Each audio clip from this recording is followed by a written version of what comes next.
잠깐 기도하고 시작하겠습니다. 하나님 감사드립니다. 오늘 함께 우리 N세대 사역 네트워크로 모이게 하시고 귀한 다음 세대에 대한 하트를 가진 동역자들이 모이게 하시면 감사드립니다. 이 시간 필요한 도전들이 나눠지게 하시고 또 건설지교 하나님 나라를 위한 올바른 방향의 토론과 제안과 발전을 이루어주시도록 축복하시고 함께하여 주시옵소서. 주님께 맡겨드리며 예수 그리스도의 이름으로 기도드립니다. 아멘. 네, 저는 이제 오늘 이메일에 나갈 주제는 청년들에게 있어서 회복사역과 가정사역의 필요성이라는 제목입니다. 근데 좀 더 확대된 의미로 청년뿐만 아니라 전체 N세대에게 필요한 사역 그리고 회복사역, 가정사역뿐만 아니라 제가 어떻게 보면 오늘 모인 취지의 맥락에서 필요한 4가지 키워드를 정리해봤습니다. 그 4가지 키워드 중심으로 말씀을 나누도록 하겠습니다. 첫 번째 키워드는 공동체입니다. 그리고 두 번째는 공동체를 기반으로 전달되어지게 되는 복음, 그리고 회복, 그리고 문화입니다. 이 4가지 키워드 중심으로 15분 정도 거쳐서 발제를 하도록 하겠습니다. 요즘 청년들, 특별히 청년들, 한국의 청년들, 또 사실 이민자들도 마찬가지고요. 요즘에 중요한 키워드 중에 하나가 1인 가족입니다. 그러니까 예전에는 가족이 함께 사는 가정들이 되게 많았는데 요즘은 1인, 나 혼자 사는 1인 가구가 500만 명을 넘어섰다고 합니다. 한국의 통계인데 미국도 점점 그렇게 되어가고 있는 흐름이 있고 유학생들이나 여기 있는 다음 세대들도 그런 흐름들을 많이 보이고 있습니다. 혼밥은 아시고 혼자 밥 먹는 거고요. 혼연이 뭔지 아세요? 네, 혼자 영화 보는 거. 혼놀. 네. 혼자 노는 거고요. 혼클은 뭔지 아세요? 네. 혼자 클럽 가는 거. 최고봉이 혼자 클럽 가는 거라고. 그런데 사실은 이제 이제 뭐 나 혼자 사니까 그렇게 나 혼자 잘 놀 수 있어 이렇게 말을 하지만 그 이면에 보면 그 상당히 외로움이 많이 들어가 있어요. 그러니까 얼마 전에 그 나왔던 한국의 영화가 이걸 다룬 이제 영화가 있었거든요. 참 드라마 시리즈가 있었거든요. 그 드라마에도 보면 그 사람이 혼자 혼술을 하고 혼자 노는 것을 즐기게 된 이유가 있어요. 그전까지는 사람들이 너무너무 잘 어울렸는데 그 선배한테 큰 배신을 당하고 상처를 입고 나서 혼자 그냥 술 먹기 시작했다는 거예요. 어떻게 보면 이렇게 혼자의 문화의 이면에는 상처가 있고 또 한편으로는 사실은 더 공동체에 대한 그리움이 있다는 거예요. 요즘의 청년들에게 사실 있어서 많은 청년들이 호소하는 것이 외롭다는 거예요. 이제 겉으로는 나 혼자 잘 놀아 라고 말하지만 사실은 나랑 같이 놀아줘 라고 표현하는 것을 할 수 있어요. 이거는 유튜브의 한 이미지 클립을 제가 따온 건데요. 동병상련 친구 만들기. 외로운 사람들끼리 만나서 우리 좀 친구로 지내자. 유학생들이 사실은 같이 마음을 나눌 수 있고 제 슬픔을 나눌 수 있고 외로움을 또 해소해 줄 만한 좋은 공동체를 필요로 한다는 거예요. 사실 이건 되게 중요한 키워드인데요. 어느 시대이나 공동체는 필요해요. 2000년 전이든 1000년 전이든 100년 전이든 5년 전이든 2018년에도요. 여기서 제가 드리고 싶은 도전은 특별히 유학생들은 너무너무 외로워요. 특별히 오늘 우리가 다루고 있는 N세대, 미국에 살고 있는 유학생, 그리고 미국에 있는 1.5세 2세들이 정말 많이 외로워요. 제가 좀 시리어스한 도전을 드리자면 노목사님도 아마 그런 흐름들을 보셨을 수도 있지만 얼마 전에 우리 교회에 한 스피커가 왔어요. 2세 스피커가 왔어요. 고등학교를 졸업한 지 10년 정도밖에 안 된 스피커가 와서 스피커가 그 이야기를 하는 거예요. 자기 고등학교를 같이 졸업한 동문 중에 30%가 벌써 죽었다는 거예요. 이해되세요? 동문이 동창이 20명이면 그 중에 벌써 6명이 죽은 거예요. 그 중에 상당수는 자살로, 상당수는 이런 총기 사건이나 이런 사건 관련해서 죽었다는 거예요. 우리가 모르는 사이에 심각할 정도로 다음 세대가 죽어가고 있고 마음이 정말 너무나 피폐해져 가고 있다는 거예요. 그들에게 건강한 공동체, 건강한 정말 하나님을 만날 수 있는 사랑의 공동체가 너무 중요하다는 거예요. 제가 월요일 우리 교회 목회 세미나 했던 이야기도 잠깐 드렸지만 저희 교회의 부흥의 핵심의 비결 중에 하나가 성도는 550명이지만 한 20명 정도 단위로 나눠지는 어른 10명, 다음 세대 10명 숫자는 좀 더 다를 수 있지만 공동체요. 소그룹 공동체를 통해서 공동체가 경험되게 하는 거예요. 그 안에서 우리가 흔히 말하고 있는 교제가 일어나게 하는 거예요. 코이노니아가 일어나게 하는 거예요. 코이노니아가 경험되면서 너무 좋은 거예요. 제가 길거리 나가서 책을 돌리고 전도를 해보는데 이 전도는 좀 달라요. 전도지는 돌리는 전도가 아니라 사람들을 만나서 대화를 나누는 관계를 형성하는 그런 만남을 해보면 어른들도 아기를 키우는 엄마들도 외롭다는 거, 교회 안 다니는 사람들도 그 외로움을 호소해요. 근데 교회에서 하는 이런 구역 모임, 우리 교회는 목장이 있는데 목장 같은 모임이 너무 부럽다라는 얘기를 하더라고요. 사람들은 어느 시대나 그 니드가 있어요. 근데 그 니드가 교회 안에서 채워져야 돼요. 큰 교회든 작은 교회든. 여러분 교회는 어떠세요? 그래서 교회를 크다 작고를 말하는 게 아니에요. 근데 안타깝지만 저도 작은 교회도 섬겨봤고 큰 교회도 섬겨봤지만 작은 교회는 작다고 공동체가 또 안 일어나기도 하고요. 안 일어나는 경우도 너무 많이 봤어요. 또 큰 교회는 크기 때문에 그냥 예배만 드리고 오는 경우가 너무 많아요. 근데 교회가 크든 작든 또 하나의 소그룹, 그 안에서의 소그룹을 만들어서 공동체가 형성이 돼야 돼요. 청년 사역에서도 너무 중요합니다. 그나마 어른들이야, 결혼한 사람이야, 가정이 있으니까 좀 낫죠, 사실. 가정에서 채워지는 그게 있으니까. 그런데 청년은 혼자 살잖아요. 예, 유학생들. 얼마나 외롭겠어, 부모님 떠나가지고. 그 청년들은 외로움이 어떻게 해주로? 동거를 너무 많이 해요. 아마 ESF 사역하시면서 보셨겠지만, 청년들 많이 만나보면요.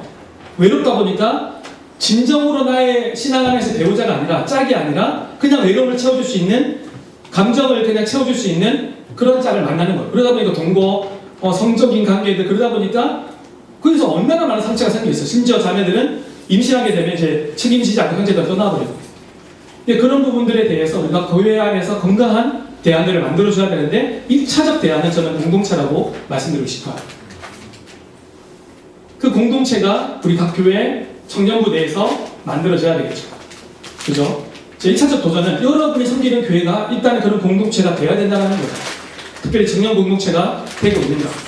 그래서 언제든지 힘들 때마다 저 공동체가 함께 챙겨주고 함께 마음을 나눌 수 있고 함께 그것을 하나님께 가져갈 수 있는 공동체가 형성되는가라는 것이 너무 중요한 도전입니다. 그런데 또 하나는 여건상 그게 안 되는 상황이 있어요.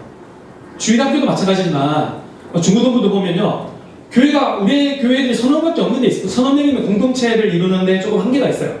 그러면 그 아이도 외로운 거예요. 그렇다면 연합을 통한 지역 공동체가 필요한 거예요.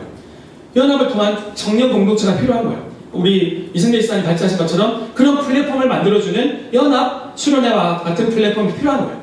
중고등학생도 그런 플랫폼이 필요한 거예요. 근데 그런 시도들이 있어왔지만 또 안타깝게도 요즘 많이 없어졌어요. 장기주 목사님들 발제하시려고 했던 내용이 그런 내용인데 힘들지만 이것은 반드시 특별히 작은 교회 아이들 위해서라도 꾸준히 연합 공동체를 형성해 줘야 돼요. 누구 이름이 상관없어요. 정말 하나님을 중심으로 한 그런 공동체들을 만들어주는 것이 필요하고 어떻게 보면 오늘 모임이 그런 공동체를 형성할 수 있는 기반을 만드는 1차적 공동체적 만남이라고도 할 수 있습니다. 제가 그런 마음으로 사실 시작했던 것 중에 하나가 마중타리 선교단체 한국에서도 하고 있고 미국에서 하고 있는 것 중에 하나가 청소년 캠프예요.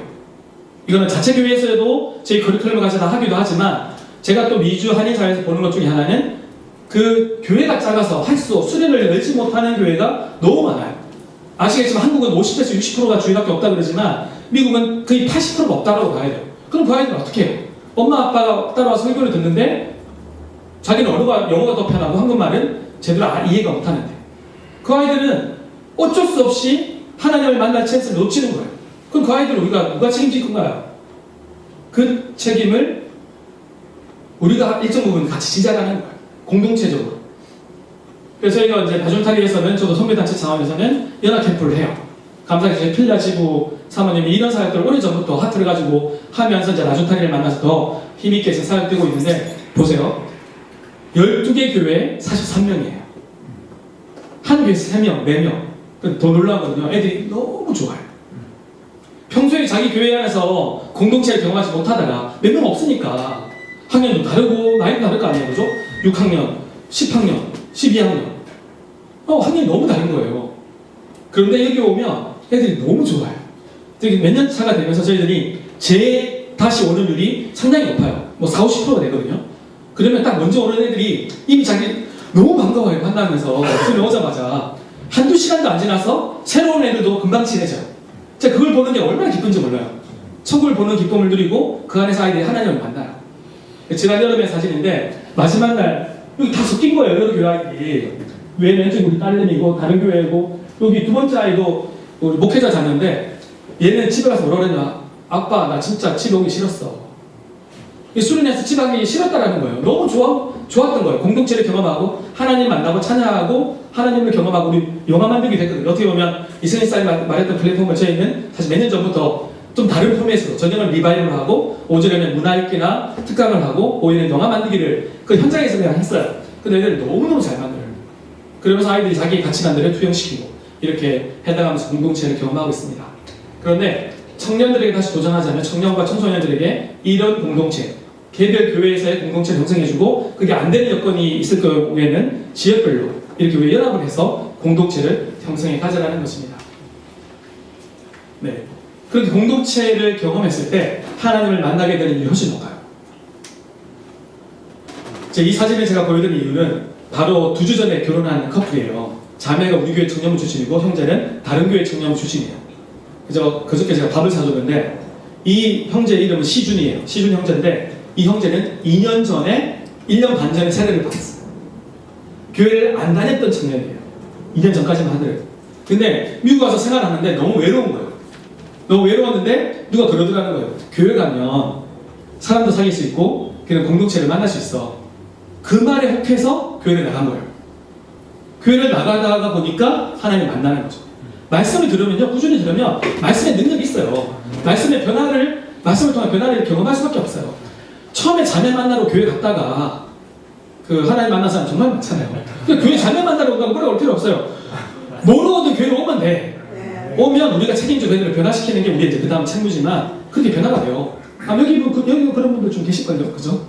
네, 그런 거예요. 그래서 청년들이 이 형제가 실제로 공동체를 정말 경험하고 싶어 왔는데 그걸 계기로 해서 복음을 만났고 너무 아름다운 과정을 지금 이룬 거예요.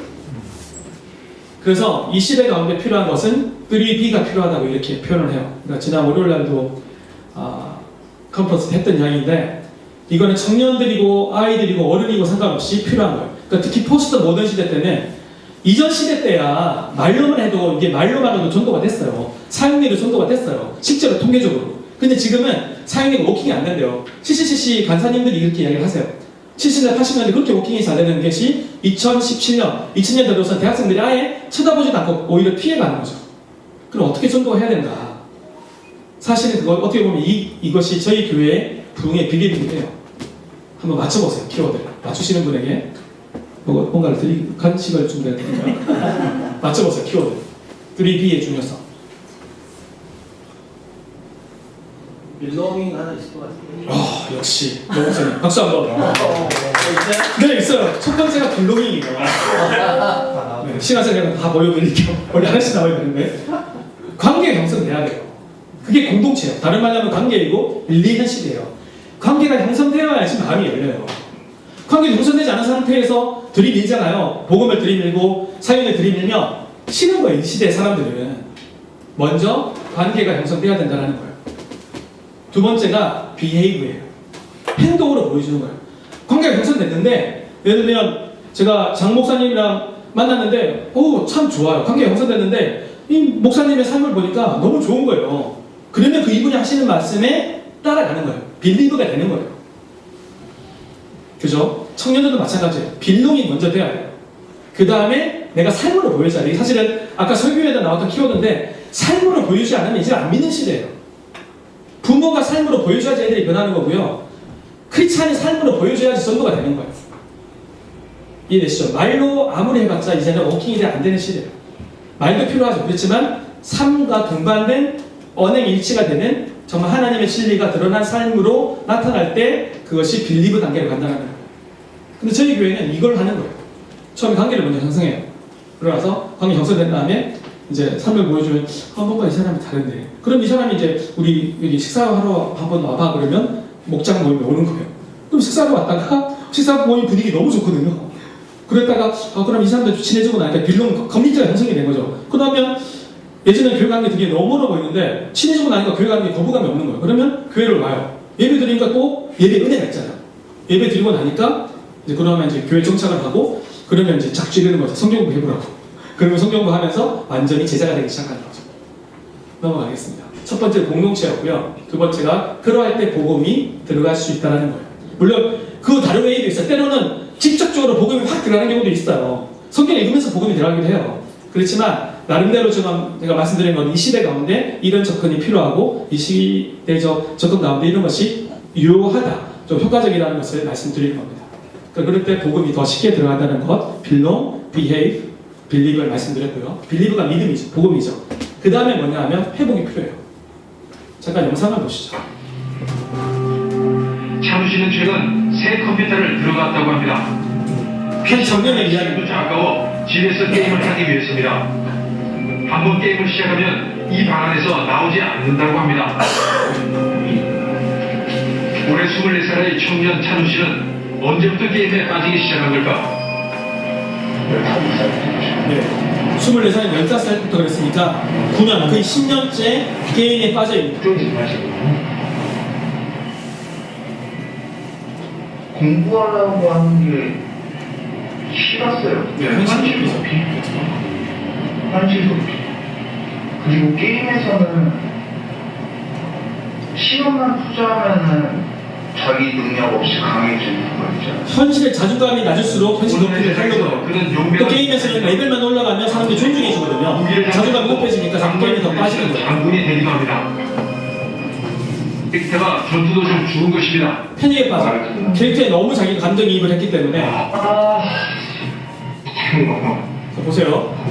이거는 게임 아이템이 하나 얼마인지 물어보는 거예요. 뭐라 그래요? 게임 아이템 하나가 실제 캐시 금액으로 몇천 불씩이에요. 몇백만 원. 온라인 공간에서도 돈은 무섭습니다. 투자한 돈은 곧 본전 생각이 나기 때문입니다. 얼마나 투자하셨어요?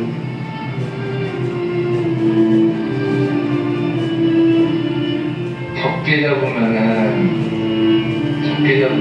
6천만 원. 60,000 달러를 쓴 거예요. 게임 아이템 사는데 실제 거래 금액으로. 많게 잡으면 8천만 원, 8만 원. 싹다 근데 이 청년은 왜 저렇게 게임 아이템을 돈 주고 많이 샀을까요?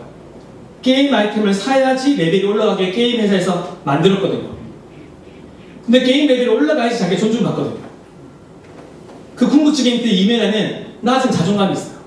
자기 존중받고 싶은 거예요. 또 하나가 그 속에 있는 상처예요. 자기가 소중하지 않다는 것, 부모님과 어른들에게 존중받지 못하고 인정받지 못하는 것, 그 상처들이 그 원인이 되는 거죠. 근데 상처가 쌓여지는 주로 공간이 어디예요? 가정이에요, 가정. 엮이는 가정. 아까도 우리가 일부러 짠 것이 아닌데 설교 때 나온 것처럼 가정이 건강하지 않을 때 상처가 많이 생겨요. 두 번째가 안타깝지만 엮이는 사회. 세 번째 나와 있는 것이 또 중요한 도전인데요. 엮이는 교회예요. 요즘 교회가 건강하지 않고 여러분 아시지만 누제주만 해도요. 큰 교회가 몇 개로 갈라졌어요. 근데 몇 개는 교회가 갈라지는 걸 보면서 애들이 교회를 안 나가고 싶어하고 그 상처가 너무 쌓여서 그 상처로 인해서 힘들어요. 자, 지난번에 장기준 목사님 교회 왔을 때 한번 강의할 때 그 말씀 드렸지만 아시안 영라이프라는 선교단체가 있어요. 누제주에는. 원래 영라이프라는 자체가 미국에서 제일 큰 청소년 선교단체 중에 하나예요. 근데 이 백인 선생님이 아시안 영라이프를 만들어라고 해서 했는데 정말 많이 놀려드려요. 근데 그분이 하신 말씀 중에 참 뼈아픈 말씀 중에 하나가 중국 애들이 한국 애들보다 훨씬 말씀을 잘 받아들인대요. 왜냐하면 나중에 보니까 한국 애들은 상처가 더 많은 거예요. 교회에서 갈라서 싸우는 거, 부모님이 교회를 다니는데 신앙적인 본이 안 되는 것으로 인한 상처가 더 많기 때문에 복음에 대한 거부감이 있는 거예요. 내가 믿는, 우리 엄마 아빠가 믿는 하나님 안 믿겠다. 우리 엄마 아빠가 다닌 교회의 그 모습에 하나님 내가 안 믿고 싶다라는 거예요. 안타까운 거죠. 근데 중국 애들은 오히려 배경이 없으니까 더 잘 믿는다라는 거예요. 그래서 사실 우리에게 중요한 도전 중에 하나는, 저에게 주신 중요한 소명 중에 하나는 순기능적인 교회를 만드는 거예요. 그래서 목회자 세미나 오늘 한 것도 건강한 교회를 만들자라는 것 자체가 또 세미나, 목회자 세미나 토픽이었지만 건강한 교회를 만드는 거예요. 교회가 행복하고 건강하고 좋은 공동체고 하나님 제대로 만나고 찬양하는 게 너무 기쁜 그런 교회를 만들어야 된다는 거예요. 또 하나가 순기능적인 가정을 만드는 거예요. 건강한 가정이면 상처를 최대한 안 만들어야 되거든요. 그런데 이 상처가 뭐랑 만들면, 욕망이랑 만들면 중독이 되는 거예요. 근데 오른쪽 세 가지 표 안에 있는 거 한번 읽어볼까요? 시작. 직면이냐, 도피냐, 폭발이냐. 상처가 생기면 주로 대응하는 게 세 가지로 반응이 나온다고 해요. 첫 번째 측면은 하나님께 가져가는 거예요. 제일 좋은 거죠. 사실 그러면 해결이 돼요. 근데 대부분이 안타깝게도 도피하거나 폭발해요. 도피의 극단이 뭐예요? 자살.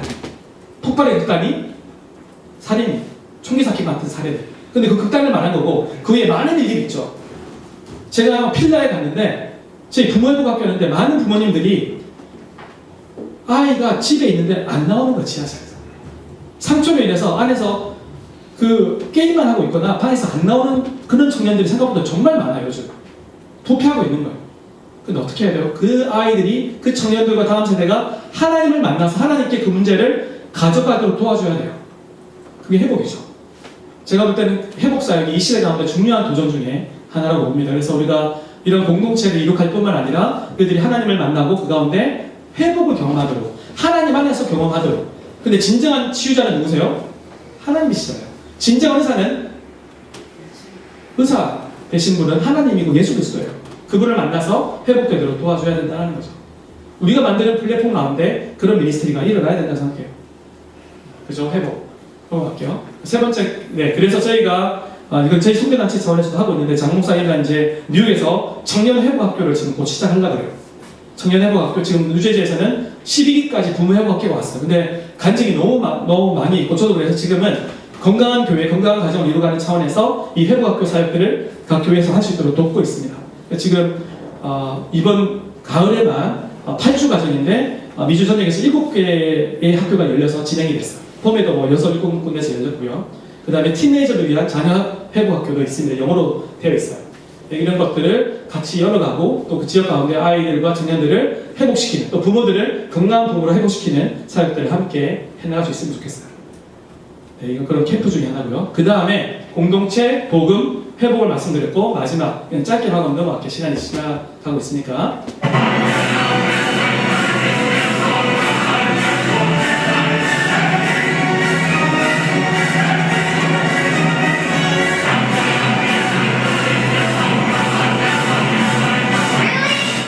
네, 이거는 CF인데요. 사실 커머셜이니까 좀 과장이 있긴 하지만 사실 멀리 있는 이야기가 아니에요. 보시면 오바마 취임식 2009년 사진이에요. 2014년에 온 가족이 다 취임식 중간에 스마트폰을 보고 있어요. 이게 현실이죠. 83%가 자주 스마트폰을 본다고 했는데 1일 평균 스마트폰 체크하는 평균이 150회예요. 여러분들 나 150회가 안 돼. 나 50번도 안 될 거야. 한번 해보세요. 100번 넘어갈 가능성이 훨씬 높아요. 그만큼 이제는 우리가 다음 세대가 이미 문화와 뗄래야 뗄 수 없는 세대인데 스마트폰이 등장하면서 이제는 이전과는 완전히 다른 차원의 시대가 들어선 거예요. 일반 우리 용어로 보자면 3차 산업혁명이 정보혁명이었거든요. 근데 이제는 4차 산업혁명 시대가 됐어요. 우리 모든 정보 데이터가 다 나와요. 아까도 제가 이메일이 와서 봤더니 뭐냐면 구글에서 제가 11월 달에 방문했던 도시가 몇 개인지, 방문의 스팟이 몇 개인지가 다 리포트를 하더라고요. 얘는 나를 다 추적하고 있어요. 그게 다 빅데이터로 인터넷에 쌓여요. 그런 시대예요. 이 미디어 시대 가운데 미디어의 영향력이 너무 크죠. 영화가 가진 영향력, 미디어가 가진 영향력들이 큰데 그것을 지혜롭게 분별하고 통찰력 있게 성경적 시간으로 바라볼 수 있도록 해줄 뿐만 아니라 또 하나가 아까 영화 만들기도 이야기하신 것처럼 저도 나중에 영화 만들기를 하고 있는 것처럼 수동적으로 문화를 분별하는 세대로 넘어서서 분별도 잘해야 되겠지만 또 하나가 그 가운데 하나님의 가치관을 담아서 문화를 만들어내는 세대로 만들어가도록 우리가 이끌어주고 그런 플랫폼과 그런 도전들을 만들어갈 수 있어야 된다는 것입니다. 이제 마치려고 하는데요. 공동체, 복음, 회복, 문화 이 키워드를 가지고 우리 이 시대에 맞는 사역들을 특히 뉴욕과 뉴저지가 전 세계 가장 문화적이고 가장 어떻게 보면 앞서가 있는 그런 지역이거든요. 이 지역에서 이런 건강한 하나님의 가치를 기반으로 한 미니스트리를 일으켜서 이 시대의 청년들의 안에서 부흥이 일어나고 회복이 일어나고 문화 가운데 또 복음을 흘려보내도록 하는 영향력, 복음을 통한 영향력들을 키워나가도록 도전하고 세워나가면 좋겠습니다. 오늘 모임이 그런 모임이 되는 좋은 계기가 되면 좋겠습니다. 네, 이상입니다. 감사합니다.